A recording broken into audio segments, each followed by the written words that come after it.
the limelight with Tanuja is to showcase the success story of various inspiring leaders, the achievers from various fields and various professions.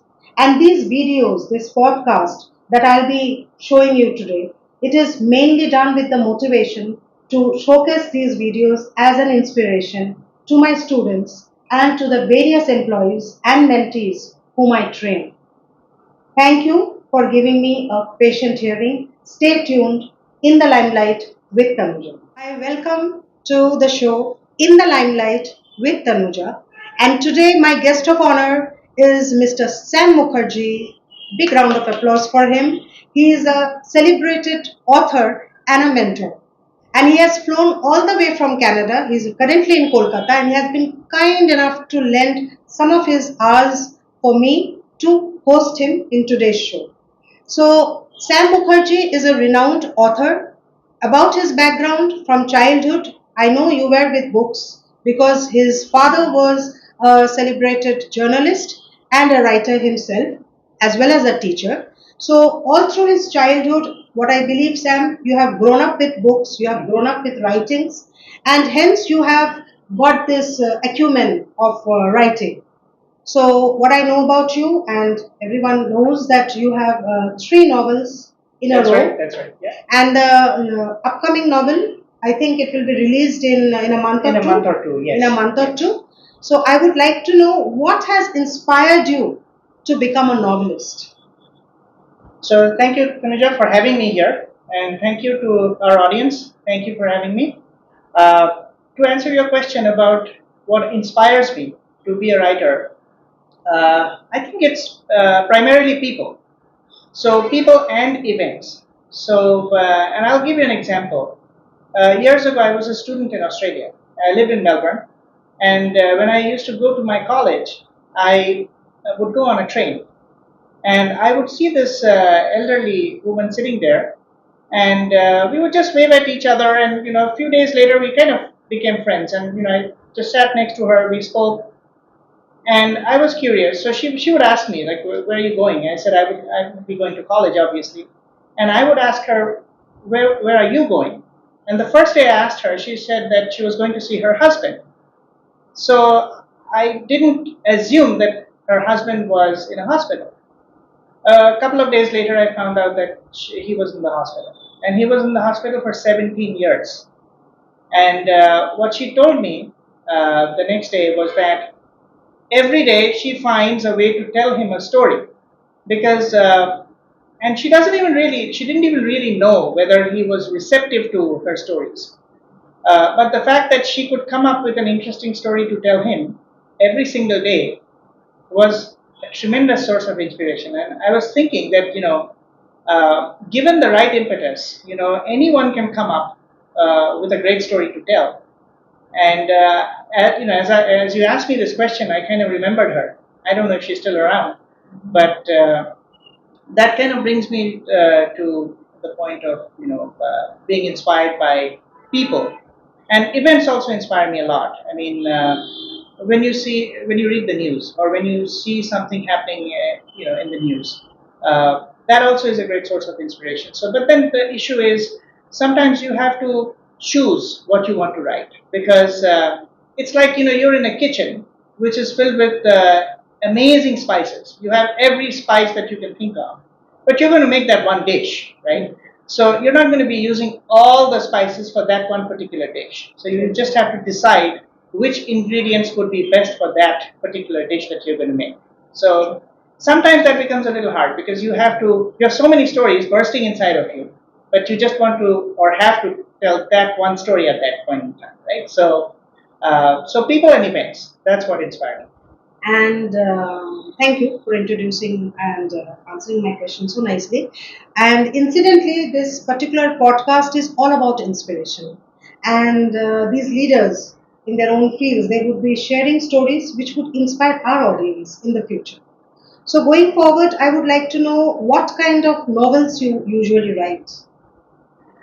So I have written different kinds of novels. So my first one was a coming of age story, and I actually grew up in a high rise in the city of Calcutta in India, and where I am now. And I'm still, in that building where I kind of grew up. So the story was inspired by people living there, and it was a high rise, and there were many different kinds of people there. And I thought it was a great coming of age story that that had to be told. And because there were many children who grew up in the building who were my age, and we were all growing up together. And although we grew up in the same environment, everybody had a different trajectory. So they were doing different things with their lives. And I thought, a coming of age story was a good way to start. So my first novel was published by Ruba Publications, and it's called Chopped Green Chilies and Vanilla Ice Cream. Wow, such a lovely name. It's interesting, when so this character who is a child, when he approaches the building where he's going to live, for the first time he sees the huge building, and it was white in color, and so he and it was a hot day, and he thinks that, oh, this is resembling a big block of vanilla ice cream. So, but why the chopped green chilies? Because the spicy lives of the people that are contained in that building, in that big block of vanilla ice cream, is actually the chopped green chilies. So, chopped green chilies and vanilla ice cream. That's how I kind of came up with it. Lovely. But a lot of people ask me, is that a recipe book? And I said, no, it's not a recipe book. So, It is a metaphor. it's a recipe for fun. Recipe for fun. Yeah. And I think this you wrote in 2011, and Yes. in 2012 you wrote another book in the name of love. Yes, so that was a thriller. In the Name of Love was a thriller. That was actually at the very end of 2012, and that was a little heavy. The topic was a little heavy. It was a thriller on human trafficking, and I was a journalist, and I have also traveled pretty extensively, and I've seen a lot of human trafficking in many parts of the world. In some places it's pretty overt, and some places, it's not really hidden. If you choose to keep your eyes open, you see it happening all around you, and sometimes you feel powerless to do anything about it. And but I thought, an interesting story had to be told about that. So the second one was In the Name of Love, which is thriller. Right. And I believe there was a third one which you wrote around when you had your first child, right? Yes, yes. So that's very interesting. So, Perfect Tangerine, The Gift of Miracle Lady, that was my third novel, and that was written when my son Rohin was born. So, I had absolutely no interest in writing a fantasy, because I personally thought that I would never be able to write a fantasy, because fantasy is not my genre at all. But when I was at the hospital, I had a lot of time, because we were in this huge room all by ourselves, and I had nothing to do. So I was not allowed a cell phone in the hospital, and I just had a little piece of paper and a pen, which I used to carry. I used to be a journalist, so I used to carry a pen all the time. These days I don't. So I think the phone has taken over. So what I would do is, I would just sit in that room, and I would just, scribble a few notes. And I was observing a lot of things. A childbirth at close quarters is something which I had never experienced before. So I was actually in the operating room.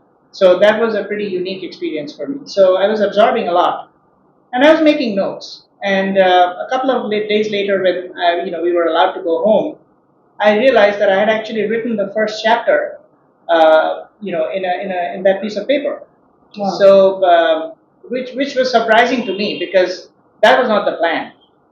But then I said, if the first chapter has already been written, the rest also has to be written. You can't just let it go. So I pushed myself a little, and that book is very close to my heart, because because it. I remember Rohin every time I kind of see that book. True. Yeah. Very heart touching, and that's why we call it creative writing. So, what about visual writing? Over to you. See, I tend to write visually, or so I think, because I love films, I love movies, I love moving images. So I try to write visually. So just to give you an example, when we listen to music, right? So yes, the music element is there, but there's so much of visuals that also go with the music. So just to give you an example, maybe I'll sing a line or two just to Yeah, why prove not? my Our point. audience would love it. I'm just thinking of John Denver, the famous American songwriter and singer. So I can think of this particular song just to give you an example. Yes, You please. fill up my senses like a night in a forest, like the mountains in springtime, like a walk in the rain. You can visualize, right? So, Wow. like a walk in there, you're walking like a storm in the desert, like a sleepy blue ocean. You fill up my senses. Come fill me again. So you have a sense of the sleepy ocean, the walk in the rain, All so visual. all visual. So if you actually shut your eyes and listen to songs, you will have a very different feel of the same song. But I mean, you can still if you have a higher sense of concentration, you can still get it. Absolutely. But which is why sometimes when we just sit back and close our eyes and just try to take in a song, we can actually visualize it, Actually, right? So, true. which is why I like visual writing, where people can actually see the action happening. So moving on from writing to author, like what I would like to ask you is like being an author, what is lateral thinking? Which happens?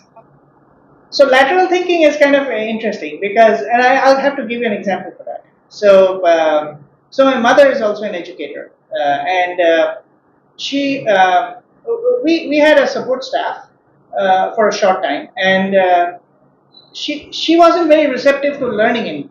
So, and my mother being an educator, she was always trying to impart something, because she felt that her time should be well utilized. And she said that I could not get her interested in anything.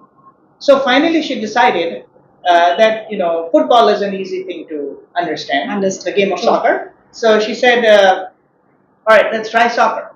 Because cricket is a little more complicated. You have to, True.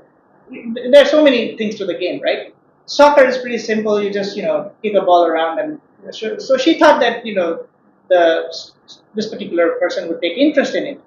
So, but after a while, this person was not interested, and my mother was frustrated. She's like, "Is this not fun? Are you not having fun?" True. And she said, "Well, I don't see the point of playing this game because these are 11 grown men running after a single ball. Why don't you just give a ball to everybody? And what's the point in them running around?" So, I mean, it could be a fun thing to kind of discuss in a group setting. But if you think about it, right? I mean, she's just found a solution for all these people to not be sweating and running around in the sun. So, and I have seen that in many people when you're not colored with a certain set of experiences, you can actually come up with things that are pretty incredible. And just to give you an example, there was another incident like this when I was at the NCG at the Melbourne Cricket Ground, and my mother said to a staff that look, he's sitting there. Can you see him in the crowd? Because India was playing Australia, everybody was watching that cricket match. And she said she looked for a little while, and then she got bored. She's like, "How is it possible for the two of us to spot him in all among all those people?